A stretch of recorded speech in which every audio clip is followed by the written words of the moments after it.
자, 오늘은 하나님 사랑, 이웃 사랑 그런 주제로 말씀을 전하겠습니다. 우리 그리스도인들이 어떻게 살아야 되느냐, 여기에 대해서 이제 성경 66권이 우리에게 가르쳐 주죠. 굉장히 많은 말씀들이 있습니다. 그리스도인들이 이렇게 살아야 됩니다, 이렇게 살아야 됩니다. 그런데 그 말씀들을 큰 이야기로 요약해서 두 가지로 말하면, 그리스도인들은 어떻게 살아야 되냐면은 하나님을 사랑하고 이웃을 사랑하며 살아야 됩니다. 성경 66권에 이것이 요약이라 그렇게 예수님 말씀을 하셨습니다. 마태복음 22장 37절 38절, 이 유명한 말씀 다시 한번 읽어보겠습니다. 시작.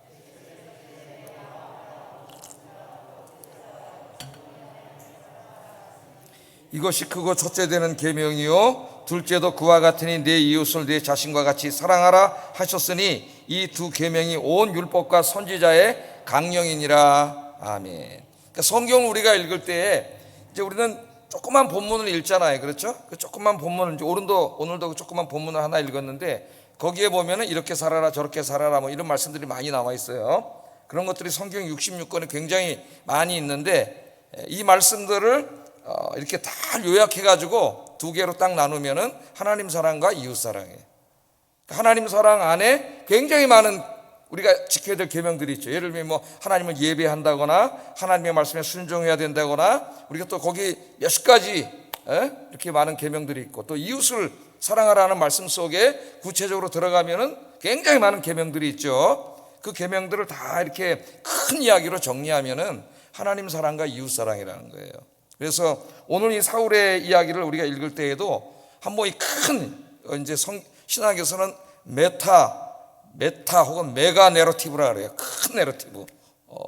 이 두 가지 하나님 사랑과 이웃 사랑이라고 하는 이 관점에서 사울의 오늘 본문에 나오는 삶을 좀 한번 평가해 보려고 합니다. 평가해 보려고.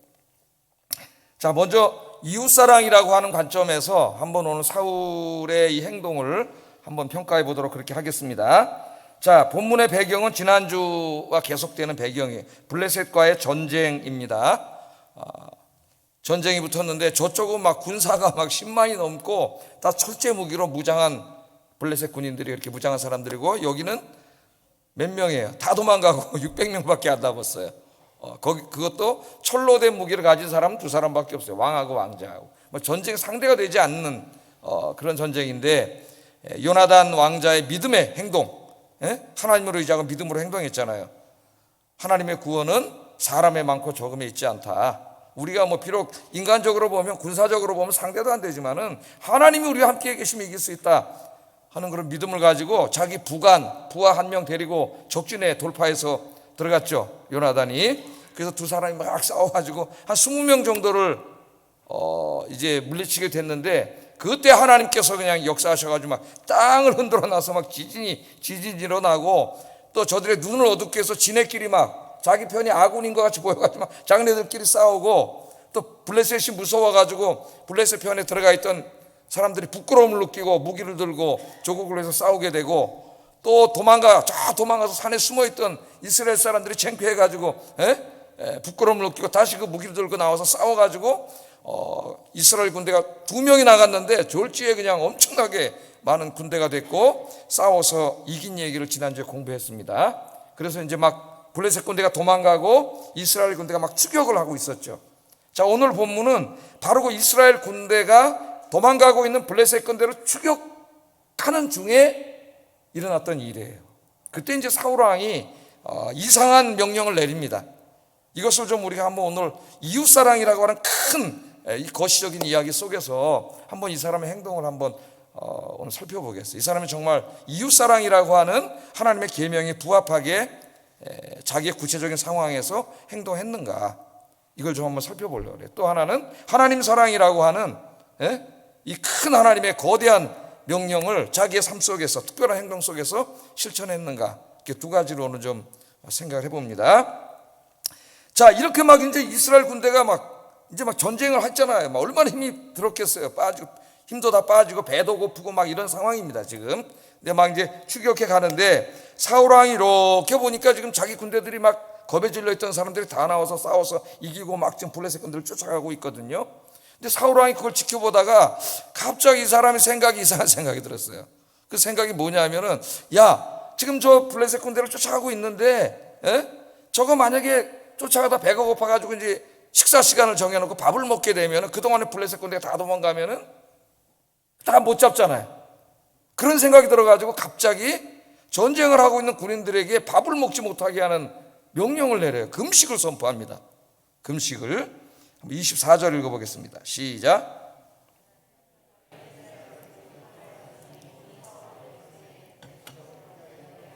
저녁 곧 내가 내 원수에게 보복하는 때까지 아무 식물이든지 먹는 사람은 저주를 받을지어다 하였습니다. 그러므로 모든 백성이 음식물을 맛보지 못하고, 이렇게 나와 있습니다.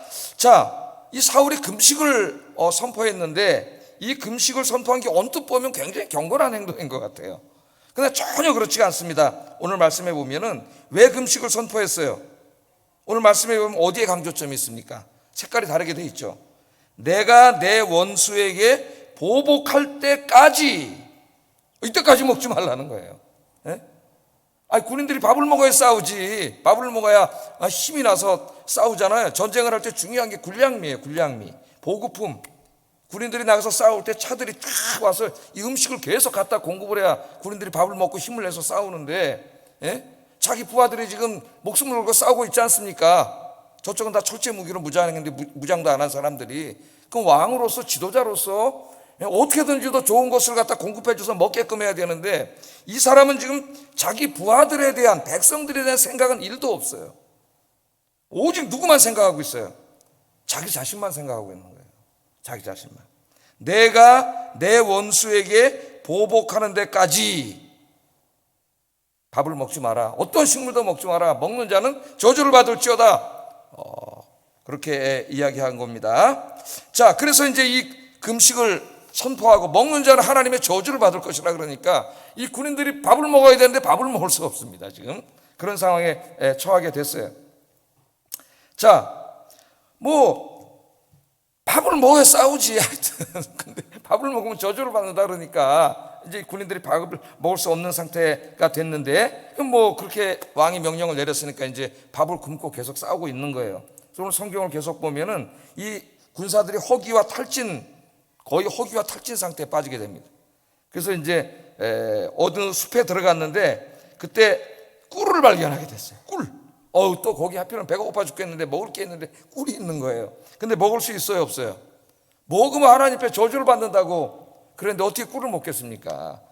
그냥 마땅히 군인들에게, 자기 백성들에게 먹을 걸 공급해 줘야 될 왕이 자기 원수 같고 자기 명예가 올라가고 블레셋에서 빨리 따라잡아가지고 자기를 괴롭히던 사람들 아니에요. 원수도 갚고 자기의 그 왕으로서의 승리의 이 명예도 올라가고, 오직 이것만 생각하고 먹지 말라는 거죠. 그러니까 그 꿀을 보고도 먹지 못한 거예요.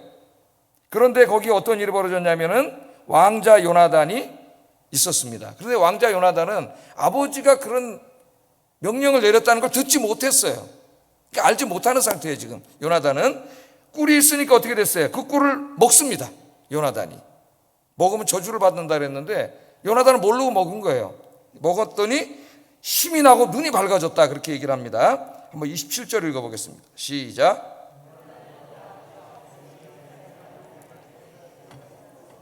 손에 가진 지팡이 끝을 내밀어 벌집에 꿀을 찢고 그 손을 돌려 입에 대니 눈이 밝아졌더라, 그렇게 말합니다. 제가 이제 아침에 나와가지고 제일 먼저 커피를 한 잔 마셔요. 습관이 됐습니다. 커피를 한 잔 마시면은 달게 마셔요, 아침에. 그럼 이제 단 거를 이렇게 먹으면 어떻게 돼요? 정신이 번쩍 납니다. 정신이 번쩍 나고 졸음이나 이런 게 싹 사라져요.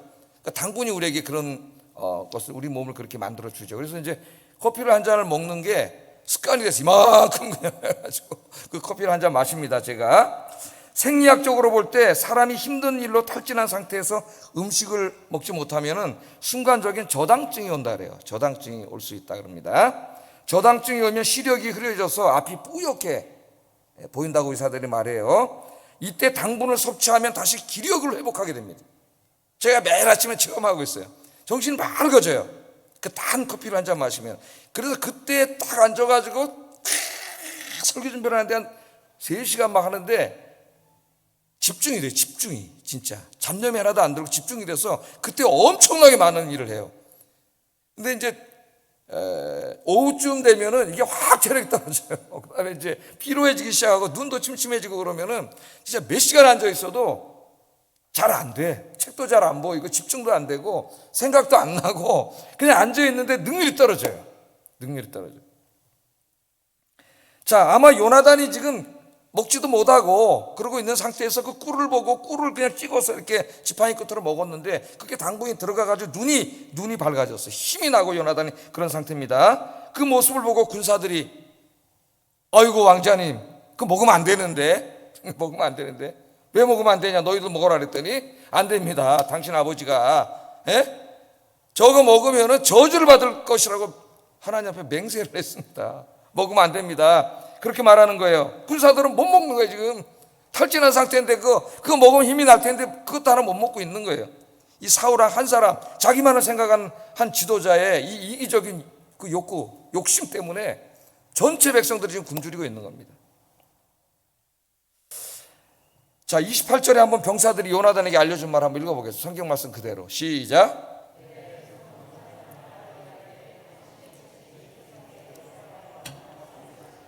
오늘 음식을 먹는 사람은 저주를 받을지어다 하였나이다. 그러므로 백성이 피곤하였나이다. 좀 원망을 하는 거죠. 원망. 왜 먹지 못하게 하느냐. 원망하는 거예요. 여기 피곤했다는 말은 우프라는 히브리 말을 번역한 건데 탈진해가지고 거의 쓰러질 지경에 이르렀다는 겁니다. 하루 전쟁을 해가지고 이제 거의 탈진해서 쓰러질 지경에 이르렀어요. 뭘 먹어야 되는데 못 먹게 한 거죠, 왕이. 자, 사울한 사람의 욕심이 모든 백성들을 고통스럽게 지금 만들었습니다. 요나단이 이 말을 듣고 굉장히 안타까워합니다. 자기 아버지에 대해서 굉장히 안타까워하면서 29절 30절에 보면은 이런 이야기를 해요. 한번 읽어보겠습니다. 시작.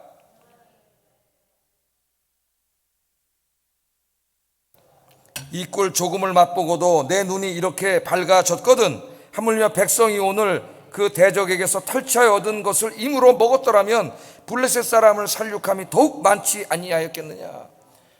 그러니까 이 요나단 아버지하고 좀 다르죠. 훌륭한 왕자였는데 아버지가 내린 명령이 너무나 한심한 거예요. 이게. 아니 지금 블레셋에서 군량미를 많이 탈취하고 음식도 탈취해가지고 넘쳐납니다. 지금 그걸 그냥 싸우면서도 먹을 수 있고 얼마든지 먹을 수 있잖아요. 그냥 뭐 이걸 먹었으면 더 힘이 나고 군대가 세져가지고 더 금방 이겼을 텐데 왜 이걸 먹지 못하게 해가지고 이렇게 모든 백성들을 탈진하게 만드는가 하면서 자기 아버지에 대해서 굉장히 안타까운 이야기를 해요. 여러분, 이것이 지도자의 마음이어야 하지 않을까요?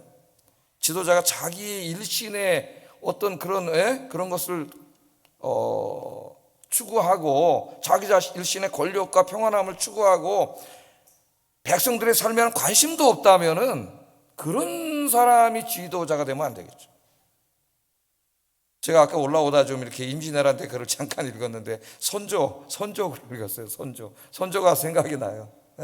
임진왜란이 일어나가지고 부산으로 왜군이 쳐들어왔는데 선조가 얼마나 빨리 도망갔냐면 2달 만에 의주까지 도망갔어요. 의주까지. 나머지들 막 의병을 일으켜서 백성들은 싸우고 목숨을 걸고 싸우고 이순신 장군이 막 싸우고 있는데 자기는 의주까지 도망가가지고 신하들에게 고작 한다는 말이 빨리 사신을 보내서 요동 땅에 내 저 망명가게 지금 빨리 사신을 보내라고 이런 소리를 선조 생각이네. 자기 하나 생명 살려고 백성들은 지금 왜군한테 뭐 지금 다 죽어가고 이러고 있는 건 아무 안중에도 없는 거예요. 나 하나 목숨 구하기 위해서. 자, 그런 사람이 지도자일 때 그 백성이 얼마나 고난을 받겠어요. 그런 얘기를 하니까 그 당시 영의정이었던 유성룡이 그 앞을 막습니다. 전하, 지금 우리가 불리하지만은 전라도 좋지만 이순신 장군이 지금 거기서 승리를 거두고 있고 많은 뭐라 그럽니까 이죠 군인이 아닌 그 사람 의병들이 일어나가지고 뭐 곽재우, 홍위 장군 곽재우, 김시민 막 이런 사람들이 싸워서 이기고 있고 지금 불리하지만은 좀 한경도 지방으로 잠깐 피하면서 우리가 싸우면 이길 수 있지 않겠습니까? 이런 얘기를 하면서 전국을 찌르는 말을 하죠. 왕이 만일 이 압록강을 건너서 요당 땅으로 건너가는 순간 당신은 조선 땅의 왕이 아닙니다. 목숨을 걸고 그 말을 해요. 왕이 백성이 도망가면 안 되겠죠. 오늘 역사는 우리에게 많은 교훈을 주는데 지금 대통령 선거 나오겠다고 많은 사람들이 그러고 있는데 진짜 우리가 기도해야 되겠어요. 자기 권력과 자기 일신의 어떤 것을 추구하는 자가 아니라 정말 백성을 사랑하고 나라와 민족을 사랑하는 그런 사람, 정직하고 좀 품이 있고 그런 지도자가 됐으면 좋겠습니다. 여러분도 기도해 주시기를 주의 이름으로 축복합니다. 뭐 우리 힘으로 되는 건 아니고 여러분은 표를 통해서 표시를 하는 거니까 사실은 뭐 저와 여러분의 손에 달려 있겠죠. 시오노 나나미가 쓴 로마인 이야기를 보면은 그 로마인 이야기는 이제 16권인가 이렇게 책으로 돼 있는데 그거는 이제 로마의 황제들의 이야기를 다룬 책이죠. 근데 그게 리더십에 관한 책입니다. 리더는 과연 어떤 사람이며 무엇을 해야 되는가를 이야기하는 책이에요. 그 책이. 근데 BC 3세기에 있었던 이집트와 로마의 토목공사 이야기가 여기 나옵니다. 그 유명한 이야기죠. 이집트와 BC 3세기에 이집트라고 하는 그 당시에 이제 이 근동에서 굉장히 최고 강국이죠. 로마는 신흥 강국, 유럽에. 근데 이집트와 로마에서 토목공사가 이제 일어나고 있었는데 이집트의 왕들은 어떤 토목공사를 했냐면은 자기 자신을 위해서 자기 한 사람 개인을 위해서 무덤을 졌어요. 무덤. 그게 피라미드. 이집트에 가보시면 알겠지만 저는 가보지 않았습니다만 엄청난 개인의 무덤 짓는데 온 백성을 다 들여서 그 토목공사를 한 거예요. 한 사람의 죽음을 위해서 무덤을 짓는데 온 국민을 다 거기 투입한 거. 근데 로마인들은 같은 시대에 뭐를 했습니까? 도로를 만들었어요. 로마의 지도자들은. 로마 군대가 이제 이렇게 자꾸 새로운 땅을 점령해 들어가지 않습니까? 그 점령에 들어가면 로마의 중심으로부터 멀어지죠. 그럼 여기까지 가는데 시간이 걸려요. 통치하기가 쉽지가 않아요. 그러니까 로마의 군대가 가서 점령을 하고 그게 자꾸 멀어질수록 그 지점까지 중앙에서 빨리 가기 위해서 도로를 만듭니다. 로마 가도가 엄청나게 많죠. 그래서 이 모든 길은 어디로 통한다고요? 로마로 통한다는 말이 나왔어요. 그 도로를 만들죠. 자, 도로는 로마인들 자신에게도 이득이 되지만 적군에게도 이득이 됩니다. 왜냐하면 적군도 그 도로를 통해서 로마 왕궁으로 금방 쳐들어올 수 있기 때문에. 그러나 그런 소극적인 마음을 가진 자는 이길 수가 없어요. 그래서 로마는 그 위험을 알지만은 적극적인 정책을 쓰고 모든 사람들을 위해서 도로를 만듭니다. 이 지도자의 이 두 가지 해안이 이 두 나라의 운명을 결국 가르게 되는 거예요. 이집트는 결국 로마에게 망해서 로마의 식민 통치를 받게 됩니다. 오늘 로마인 이야기가 우리에게 중요한 것을 가르쳐주고 있어요. 지도자의 역량의 차이는 그 민족의 미래를 결정합니다. 우리는 이 역사의 교훈을 통해서 지도자가 무엇을 해야 하는가를 배우게 됩니다. 그러니까 이런 것들을 위해서 우리가 좀 국민들이 똑똑해져야 돼요. 스마트해져야 돼요. 너무 어리석어서 자기 그냥 맨날 무슨 고향 학령 뭐 동향 또 학교 같이 나오고 이게 국민이 수준이 이거밖에 안 되니까 정말 이런 훌륭한 지도자가 나오기가 힘들어요. 우리나라에. 좀 국민이 스마트해져야 돼. 국민이 이런 걸 좀 이런 유치한 노름에서 좀 깨야 돼. 국민이. 그러면서 어떤 지도자를 세워야 되는가를 기독교인들이 먼저 우리가 고민을 해야 된다 그런 생각이 듭니다. 오늘 사울의 이 금식 결정은 모든 사람을 위한 결정이 아니에요.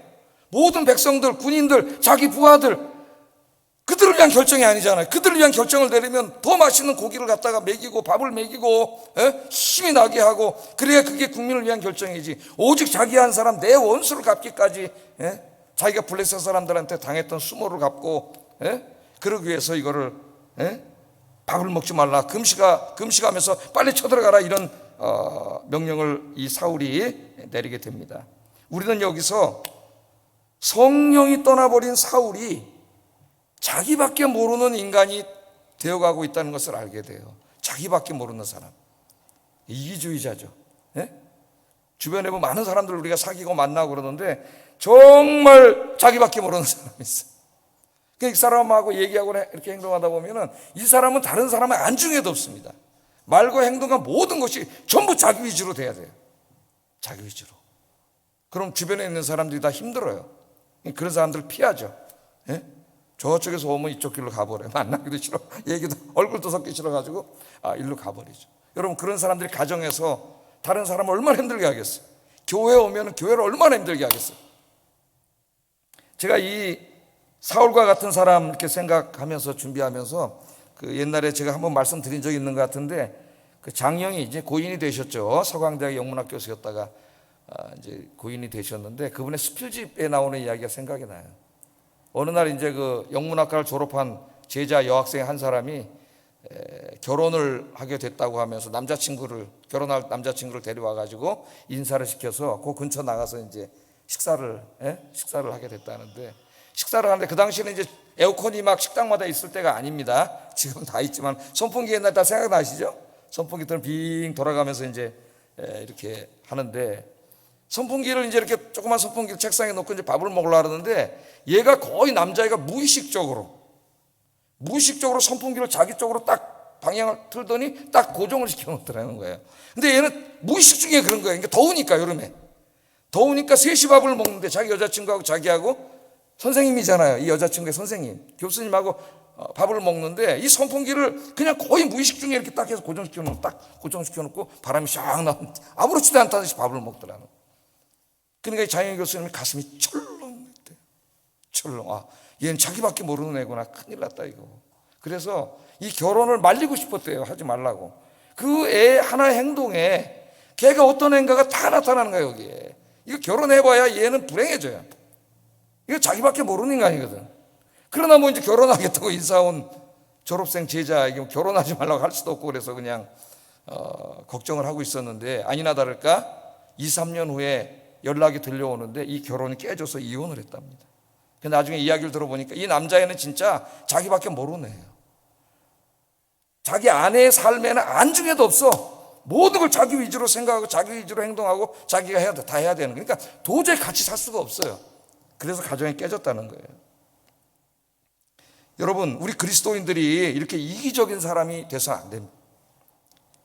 성령 충만을 잃어버리고 영적으로 쇠퇴해 갈 때에 나타나는 가장 뚜렷한 죄성 중에 하나가 자기밖에 모르는 이기적인 사람이 되는 겁니다. 성령 충만하지 못한 사람은 자기밖에 모릅니다. 다른 사람을 전혀 배려하지 않아요.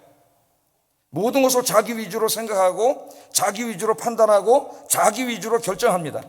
자기 주변에는 정말 자기 외에는 아무것도 없는 것처럼, 투명인간만 있는 것처럼 그렇게 살아가요. 그러나 성령 충만하고 은혜 충만하게 되면 나보다 다른 사람이 보이기 시작해요. 이게 성경이 우리에게 주시는 말씀이에요.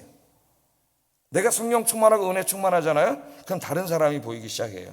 제가 옛날에 가끔 우리 어머니 아버지 얘기하면서 그런 얘기를 드렸잖아요. 우리 어머님이 이제 금식기도 일주일 갔다 오시면 우리 집에 평화가 옵니다. 싸우지 않았어요. 두 분이. 왜 그럴까요? 우리 어머니가 하시는 말씀이, 내가 가서 일주일 금식 기도하고 오니까 아버지가 불쌍해 보이더라고요. 야, 그래도 자식을 먹여 살리려고 저렇게 아침부터 늦게까지 많이 벌어오지 못해도 그냥 불쌍해 보이는 거예요. 근데 기도하기 전에는 어떻게 해요? 돈 없고 그런 게 속상하고 그러니까 자꾸 미워하는 마음이 생기고 원망하는 마음이 생기는 거예요. 근데 금식 기도하고 일주일 금식 기도하고 오시면은 불쌍해 보이더라는 거예요. 여러분, 이게 이제 작은 저희 집의 이야기지만은 우리가 정말 다 기도하고 이렇게 예배드리고 말씀 묵상하면서 내가 은혜 가운데 있으면 여러분, 다른 사람이 보이기 시작해요. 나만 바라보고 내 위주로 생각했기 때문에 다 꼴드배기 싫고 원망스럽고 짜증나고 다 그렇게 보였는데, 내가 은혜 받고 성령이 충만해지면 그 사람이 보이기 시작하고 그 사람이 불쌍히 여겨지는 거예요. 불쌍히. 여러분, 삭개오 같은 사람도 한번 보세요. 이 사람 누굽니까? 지방국세청장입니다. 예수님의 제자 마태는 좀 하급 관리고 삭개오는 세금을 걷는 총수예요, 이 사람이. 근데 이 사람이 돈과 권력에 욕심이 있어가지고 로마군 사람들에게 잘 보여서 그 세리장을 차지하고 엄청나게 부당한 세금을 많이 걸었죠. 자기밖에 모르는 사람이에요. 자기 민족이 고통을 당하고 안 그래도 로마의 식민 통치를 받으면서 어려운데 부과된 세금 위에 더 고효를 짜내는 거예요. 정치하는 사람들 조심해야 돼요. 국민의 고효를, 이 세금은 국민의 소득을 국가가 뺏어가는 거예요. 어떻게 보면은 강제로. 이 국민의 고효를 빨아가는 거죠. 지금도 대장동 사건 같은 거 다 마찬가지예요. 그 수많은 거기 입주하려는 사람들과 원주민들의 그 시민들의 그 고효를 뺏어간 돈을 그 몇 놈이 다 수천억을 갖다가 나눠 먹었잖아요. 반드시 잡아야 됩니다. 내 기도하고 있어요, 아침마다. 이 경찰과 검찰이 아무리 타락했어도 하나님, 그중에 양심 있는 사람 하나 없겠습니까? 네, 기도하고 있어요. 수사를 제대로 하도록 권력에 눈치 보지 말고, 거기 그리스도인들이 많을 텐데 그런 그리스도인 하나 없나? 그런 생각이 들어요. 너무 안타까워서. 그러나 삭개오가 예수님 만나고 구원받은 다음에 이 사람이 어떻게 합니까? 자기의 재산의 절반을 가난한 사람들에게 나누죠. 자기밖에 모르고 살았는데 예수님 만나고 은혜 받기 보니까 자기 백성이 너무 불쌍한 거죠. 자기는 엄청 잘 살았어요. 그게 보이기 시작하는 거예요. 그러니까 나눠주고, 또 자기가 옛날에 부당하게 거뒀잖아요. 너무 미안하잖아요. 그러니까 그 정신적인 피해까지 보상 4배를 다 내가 물어주겠다. 그래, 아마 이제 삭개오는 다 물어주면 거지 됐을 거예요. 아마 가난해졌을 것 같아요. 그게 보이는 거예요. 여러분, 예루살렘 교회 교인들도 마찬가지죠. 백성들이 모여서 살 때는 다 자기밖에 몰랐습니다. 예수님 믿기 전에는. 그래서 막 땅도 많이 사고 집도 많이 사고 막 남이야 굶도 말던 그냥 땅 사고 집 사고 막 이렇게 살았는데, 오순절날 기도하다 성령 충만 받고 은혜를 받으니까 다른 사람이 보이기 시작하는 거예요. 그 전까지는 나만 보였어요. 나만 돈 많이 벌고 나만 집 사고 땅 사고 그러면 나만 잘 살면 되는 거지. 그런데 성령이 충만해지니까 옆에 있는 사람들, 다른 성도들, 가난한 성도들이 보이더라는 거예요. 가난한 성도들. 그래서 어떻게 됐어요? 그 이기주의가 깨지고 자기 살 집과 먹고 살 땅만 빼고 나머지는 다 갖다가 사도들에게 교회에 바쳤죠. 그래서 그 사도들이 그 돈을 가지고 가난한 사람들을 다 줘서 예루살렘 교회의 경제가 평균해졌다, 그렇게 얘기를 해요. 사도행전에. 그런 놀라운 역사가 일어났는데 그 이후에는 잘 안 나타나는 것 같아요, 이 말씀이. 그래서 정말 성령 충만하고 은혜 충만해지면은 다른 사람이 보이기 시작하고, 다른 사람이 고생하고 어렵게 살고 불쌍하고 이런 게 보이고, 가족에서도 나 위주로 생각할 때는 진짜 다 마음에 안 들어요. 저도 그런 비슷한 체험을 합니다. 다 마음에 안 들어요. 내가 원하는 수준의 모든 게 되지 않을 때 다 마음에 안 들어요. 그러다 기도하고 은혜 충만해지면은 어떻게 다른 사람이 보여요. 다 고생하고 힘쓰고 애쓰고, 너무 내가 가장으로서 미안하고 이런 게 보여요. 근데 사울이 지금 성령이 떠나시고 은혜가 고갈되니까 이 사람 눈에 보면 뭐, 자기를 위해서 지금 목숨을 걸고 밥을 굶으며 싸우는 저 군인들과 백성들 하나도 보이지 않고, 내 원수를 갖기까지 밥 먹지 마. 자기밖에 안 보이는 거죠. 자기밖에. 타락한 자입니다. 하나님이 네 이웃을 네 몸과 같이 사랑하라 하시는 이 율법의 핵심의 말씀이 안중에도 없는 거예요. 자기만 위해서 살아가는 거예요. 그 유대인 랍비인 조셉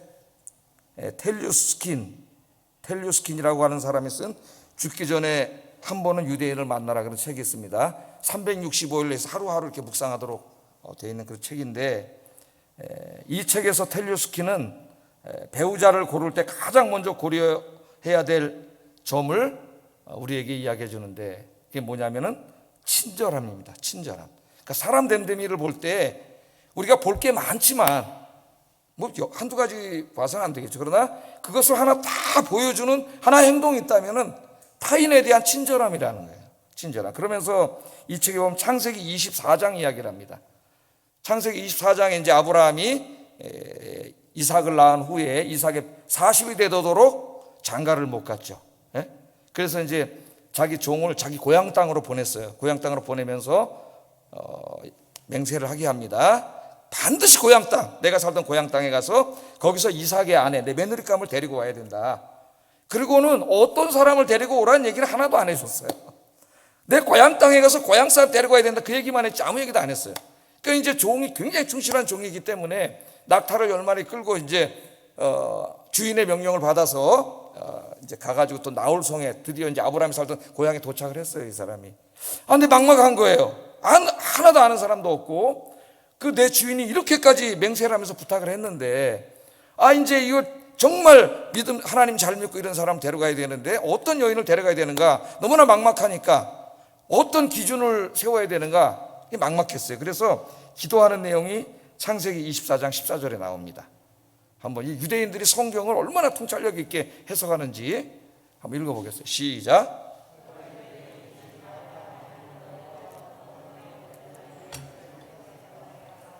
내 주인 아브라함에게 은혜를 베푸시옵소서.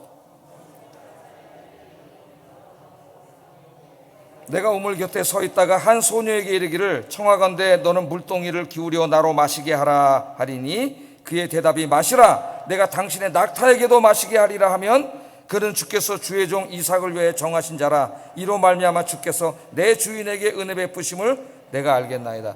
제가 이 라비의 이 책을 읽기 전에는 여기서 친절함을 컨셉으로 잡아서 설교는 하지 못했어요.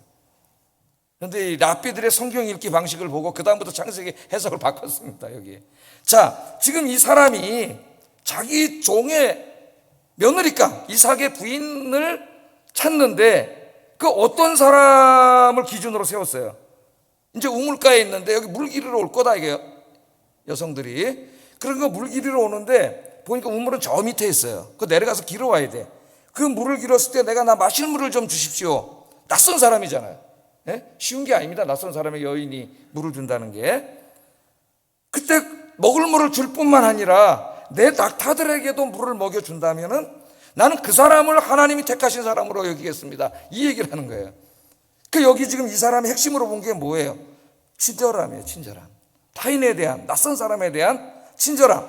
다시 말하면 아까 제가 큰 이야기로 하면 하나님 사랑, 이웃 사랑이에요. 이웃 사랑. 그걸 보겠습니다. 근데 아니나 다를까 좀 이따 저쪽에서 리브가라는 여인이 이제 쫄랑쫄랑 물 기르러 오는데 밑에 내려가서 우물에서 물을 길러가지고 힘들게 길어 올라온 거예요. 그랬더니 남자 딱 앉아서 나 물 좀 주시오. 그러니까 이게 얼마나 친절한지 물을 줬을 뿐만 아니라 그 밑에 또 내려가서 물을 길어다가 낙타에게 다 물을 주는 거예요. 그때 이 사람은 탁 깨달았어요. 이 사람입니다. 그 사람이 바로 이삭의 아내인 리브가예요. 리브가. 그 리브가를 데리고 이제 고향으로 돌아오지 않습니까? 그래서 유대인들은 이야기를 하면서 유대 랍비들은 배우자를 고를 때뿐만 아니라 사람의 됨됨이를 볼 때 제일 중요한 게 뭐냐면 타인에 대한 친절함이라 그래요. 친절함. 상당히 통찰력이 있고 지혜 있는 판단이라고 생각을 합니다. 근데 특별히 이 사람이 뭐라고 이야기를 하냐면 이제 데이트하는 사람들에게 그런 얘기를 충고를 해줘요. 데이트할 때 다 자기에게는 잘해요. 왜? 데이트하는 기간에는 잘 보이고 좋은 인상을 줘야 결혼할 수 있기 때문에 데이트할 때는 다 물론 요새 데이트 폭력 미친놈들도 있지만은 대부분이 이제 잘하죠. 굉장히 좋은 인상을 주기 위해서 잘하는 거예요. 근데 그걸 보지 말고 그걸로는 모른다는 거예요. 사람을. 식당이나 이런 데 갔을 때 당신과 데이트하는 그 사람이 그 식당에서 일하는 종업원들에게 어떻게 종업원들을 대하는가를 보라는 거예요. 바로 그 종업원이나 좀 약한 사람들에게 대하는 그 사람의 태도가 앞으로 당신에게 그 사람이 대할 태도라는 거예요. 지금 당신에게 하는 거는 잘 보이려고 하는 거예요. 그러니까 이것도 굉장히 통찰력 있는 이야기입니다. 우리 그리스도인들이 바로 그런 사람이 되어야 되지 않겠어요? 약한 사람, 또 낯선 사람, 또 뿐만 아니라 내가 만나는 모든 사람에게 정말 그리스도의 사랑으로 모두를 친절하게 대하는 그런 사람, 그 사람이 진짜 성령 충만한 사람이고 진짜 은혜 충만한 사람인 줄로 믿습니다. 여러분들이 내일부터 세상에 나가셔서 만나는 사람들에게 믿지 않는 사람들과도 많이 만나는데 그런 좋은 이웃이 되기를 주의 이름으로 축복합니다. 그게 바로 뭐예요? 내 이웃을 네 몸과 같이 사랑하라고 하시는 하나님의 말씀을 내가 실천하는 거죠. 그러나 사울은 그렇게 하지 못했어요. 자기밖에 모르는 이기주의자가 됐습니다. 이런 자가 왕이니까 이 백성이 얼마나 고통을 당하겠어요. 자, 두 번째, 사울의 요 이야기를 하나님 사랑이라고 하는 관점에서 또 한번 생각해 보겠습니다. 사울은 과연 정말 하나님 사랑을 실천하고 있는가 한번 생각해 보겠어요. 자, 백성들이 얼마나 착한지 왕이 먹지 말래니까 탈진한 상태인데 먹지도 않고 열심히 전투를 하고 있었습니다. 근데 이제 사울이 맹세한 시간이 지나고 있었어요. 저녁이. 왜냐하면 이제 이스라엘의 시간은 하루가 저녁 6시에 끝납니다. 오후 6시에. 그러니까 예를 들어서 안식일 그러면 안식일이 오후 주일날, 우리로 말하면 이제 주일날 6시까지만 안식일이고 7시부터는 아니에요. 유대인의 시간으로 말하면 시간이 지난 거예요. 그래서 이제 이 사울이 맹세한 기간이 오늘 먹지 말라 그랬기 때문에 이제 기간이 지나는 거죠. 자, 저녁 때만을 기다리던 6시 넘기만을 이제 병사들 배가 고프니까 싸우면서 기다리고 있었는데 6시가 넘어가니까 이제 먹어도 된다 이거지. 맹세 시간이 끝났으니까 허기진 배를 채우기 시작했습니다. 얼마나 배가 고팠겠어요. 그래서 이제 군사들이 막 시장한 나머지 탈취한 양과 소를 먹는데 그만 율법을 어기는 방법으로 먹었어요. 피채 먹지 말라 그랬는데 피채 먹어버렸습니다. 이 죄를 짓는 일이 벌어진 거예요. 32절 한번 읽어보겠습니다. 시작.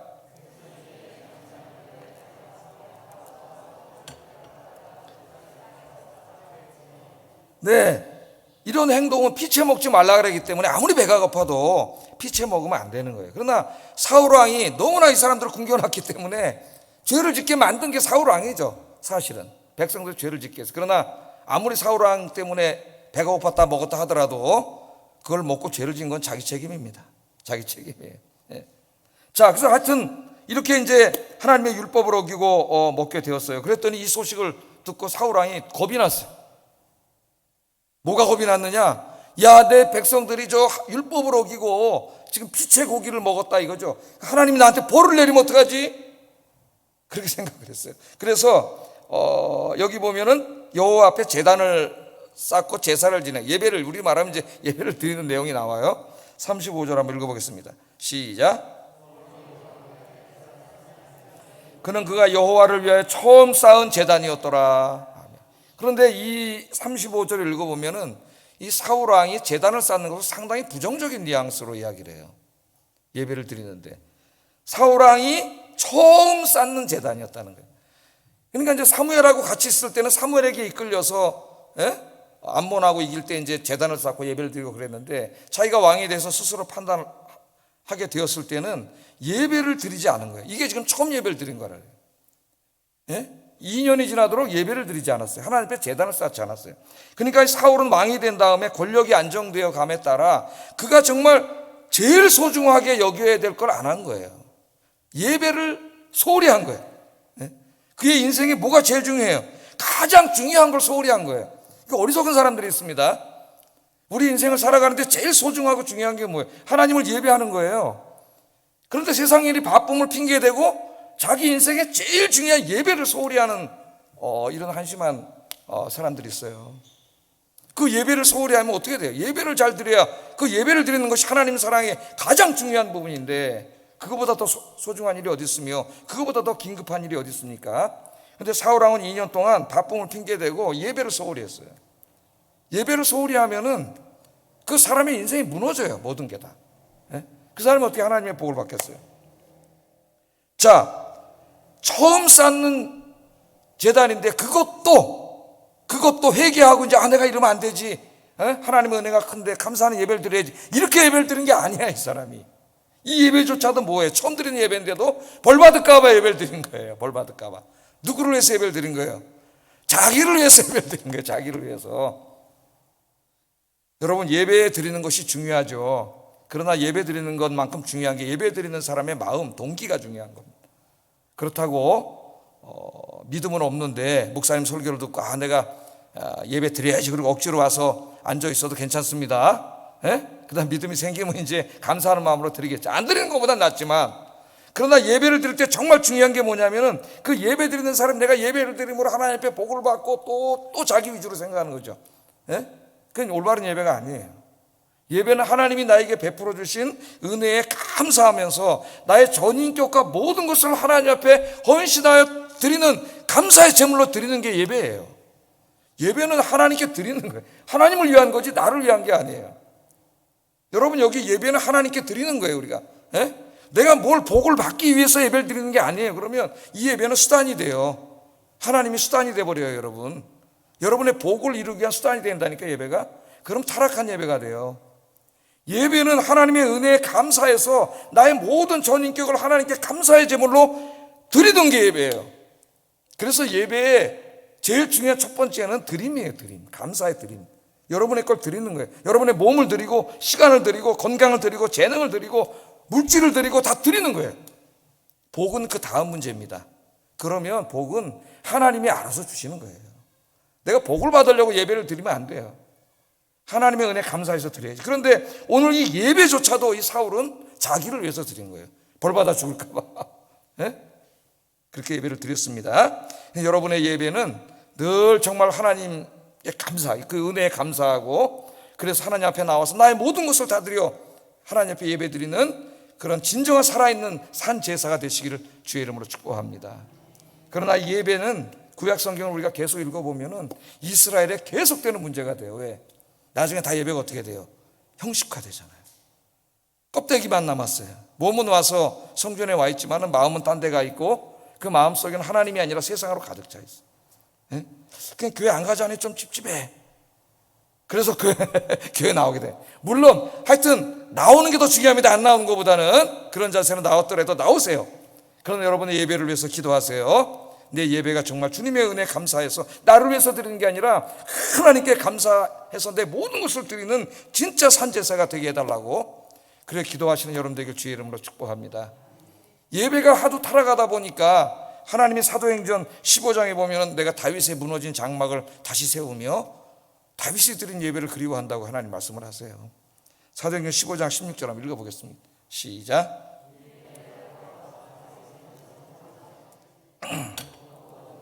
또 그 허물어진 것을 다시 지어 일으키리니, 그렇게 얘기를 해요. 여러분 다윗이 예배 드리는 데는 무슨 건물도 아니고 천막이에요. 천막. 예? 천막에서 예배를 드린 겁니다. 그 다음에 솔로몬은 엄청나게 큰 성전을 지었고, 스룹바벨 성전은 좀 작지만 지금 또 이 사도 바울이 살던 그 시대의 성전은 이미 40몇 년 동안 지어졌고 앞으로도 82년 동안 지어질 어마어마한 성전. 하나님 그런 성전에 아무 관심 없어요. 그리고 마가복음, 마태복음, 누가복음 그 종말론적 강화에 가보면 제자들이 그 솔로몬 성전의 화려함을 보고 와, 그러니까 예수님이 뭐라 그랬어요? 저 돌 위에 돌 하나 남지 않고 다 무너진다 그랬습니다. 그 성전을 그렇게 지어놓고요, 82년 동안 지어놓고 63년도인가에 이제 AD 이 성전이 완성이 되는데 7년 만에 다 불타서 없어져요. 성전이 헛된 짓을 한 거죠. 헛된 짓을. 하나님 그런 데 관심이 없어요.